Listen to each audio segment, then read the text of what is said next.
Bismillahirrahmanirrahim. Hendaknya husnudzon kepada Allah dalam masalah rizki. Husnudzon.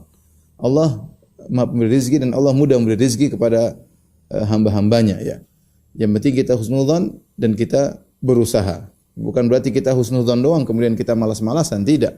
Saya sebutkan tadi para sahabat mereka bekerja sampai dalam satu hadis seorang sahabat yang bernama Qais bin Sirmah Al-Ansari radhiyallahu anhu yang ketika di bulan Ramadan dia bekerja kemudian dia kerja di siang hari, dia pulang, kemudian dia lupa ketiduran, tidak sempat sahur, kemudian besok dia puasa kerja lagi sampai pingsan.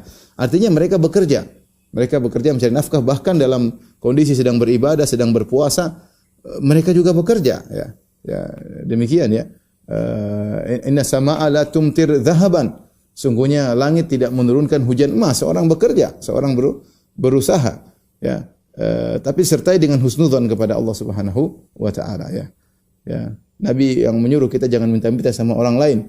Kata Nabi sallallahu alaihi wasallam, la an yahtatiba ahadukum huzmatan ala dhahrihi khairun min an yas'ala ahadan fayu'tiyahu aw yamna'ahu. Kata Nabi sallallahu alaihi wasallam, lebih baik salah seorang dari kalian mengambil tali, mengambil ikatan untuk dia cari kayu bakar di hutan, dia pikul di atas punggungnya, yang ini mungkin kelihatannya adalah pekerjaan yang rendah atau pekerjaan yang kurang terhormat. Tapi itu lebih baik kata Nabi sallallahu alaihi wasallam daripada dia minta-minta kepada orang lain dikasih atau tidak dikasih. Rasulullah suruh kita berusaha ya, berusaha.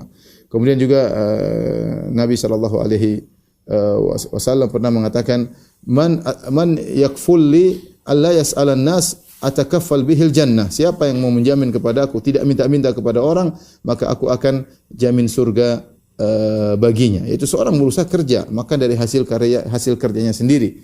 Wa inna nabiyallah Daud kana ya'kulu min amali yadihi. Dan sungguhnya Nabi Daud alaihissalam dahulu makan dari hasil kerjanya sendiri, tidak bersandar kepada orang lain. Makanya di antara kesempurnaan seorang ketika mencari nafkah agar hatinya benar-benar fokus kepada Allah, dia tidak bergantung kepada orang lain, tidak minta-minta kepada orang, dia kerja. Husnudzon, Allah akan kasih dia rezeki. Kenapa? Karena Allah sebutkan dalam banyak ayat, Allah menjamin rezeki seluruh hambanya. Wa ka'ayyin min dabbatin fil ardi wa ka'ayyin min dabbatin wa ma min dabbatin fil ardi illa 'ala Allahi rizquha. Tidak ada satu binatang melata pun di atas muka bumi kecuali rezekinya ditanggung oleh Allah Subhanahu wa taala. Dalam ayat yang lain, wa ka'ayyim min dabbatin la tahmilu rizqaha Allahu yarzuquha wa iyyakum wa huwa samiul alim. Betapa banyak binatang melata tidak tahu cara mencari rezeki, la tahmilu rizqaha, dia tidak tahu cara mencari rezeki, seperti burung, seperti apa, dia enggak ngerti. Allah kasih insting, Allah ajarin dia. Ya, ini mah enggak punya otak gimana cara. Tapi Allah sudah atur. La tahmilu rizqaha Allahu yarzuquha wa iyyakum. Allah kasih rezeki kepada mereka dan juga kepada kalian. Kalau hewan-hewan saja Allah kasih rezeki, apalagi kalian wahai manusia yang diberikan berbagai macam kelebihan ya. Dan kita sudah dikasih rezeki tatkala kita tidak bisa apa-apa. Bukankah ketika kita masih dalam janin perut ibu kita ya, kita sudah dikasih rezeki melalui ibu kita makan, kita mengambil saripati dari makanan ibu kita. Nah, kita enggak bisa apa. Kita dilahirkan juga enggak bisa apa, ibu kita menyusui. Allah kasih rezeki kita melalui ibu kita.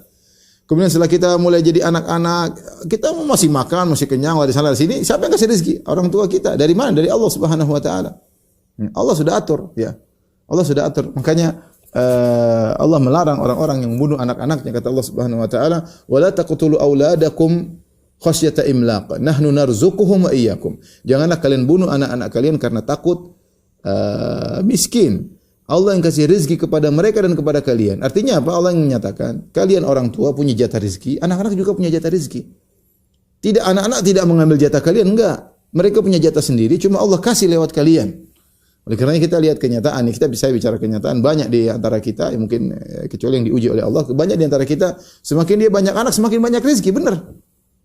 Pintu rezeki Allah kasih sesuai dengan apa namanya? Sesuai dengan kebutuhannya, dia tambah banyak, tambah rezeki ya, banyak rezeki, tambah anak, tambah banyak rezeki. Itu kenyataan yang ya, kita rasakan. Kita ingat ketika belum punya anak, rumah kayak apa? Punya anak satu, punya dua, rumahnya tambah bagus. Sekarang punya anak 5, rumah tambah besar. Maksud saya rezeki masing-masing ada rezekinya. Maka seorang tidak boleh seudar kepada Allah Subhanahu wa taala. Rezeki telah dicatat oleh Allah, tinggal dia berusaha melakukan sebab ya. husnudzan kepada Allah Subhanahu wa taala. Apa namanya? Sebagaimana Allah telah berbuat baik kepada kita ketika kita tidak bisa apa-apa, ya, ketika masih dalam janin, ketika kita masih kecil, Allah sudah kasih rezeki kepada kita. Nah, tatkala kita sudah besar, sudah lulus kuliah, sudah mulai cerdas dalam berfikir, sudah punya banyak pengalaman, takut enggak dikasih rezeki. Tidak benar, itu suudzon. Dan kata Allah Subhanahu wa taala dalam hadis qudsi, ana inda dhanni 'abdi bi. Aku tergantung persangkaan hambaku kepadaku. Falyadhunna 'abdi ma syaa. Hendaknya hambaku berprasangka kepadaku dengan yang dia inginkan. In dhanna khairan falahu. Jika dia berprasangka baik, bagi dia kebaikan. Wa in dhanna syarran falahu. Kalau dia berprasangka buruk, bagi dia keburukan. Maka seorang berprasangka baik dalam cari rezeki. Saya berusaha, insyaallah Allah kasih rezeki, ya. Kalau orang-orang kafir saja Allah kasih rezeki, apalagi kita yang beribadah, ya insyaallah Allah perhatikan. Allah maha baik. Jadi husnudzan. Timbulkan husnudzan dalam diri kita bahwasanya Allah maha pemberi rezeki. Sejauh mana kita husnudzan, maka Allah akan mudahkan rezeki kita.